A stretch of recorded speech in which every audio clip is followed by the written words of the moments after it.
In this video, I'm gonna teach you how to use Hardened alloy in Whiteout Survival. It's a very quick and easy process, so make sure to follow along. You will be able to check how many Hardened alloy you have when you go over to the Gear Enhancement page.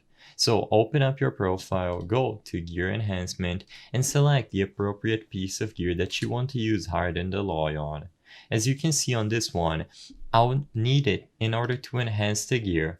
So all that you have to do is select the specific piece of gear that you wish to enhance, and you will be able to see the amount of hardened alloy that you need to acquire to upgrade that gear once.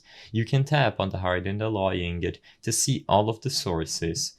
As you can see, it tells us that it is a chief gear upgrade material, and you have plenty of sources: Polar Tower, Beast Slay, Crazy Joe, Alliance Championship Shop, and the Foundry Shop.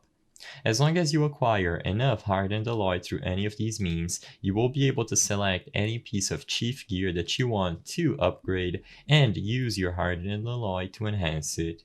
I hope I was able to help you on how to use hardened alloy in Whiteout Survival.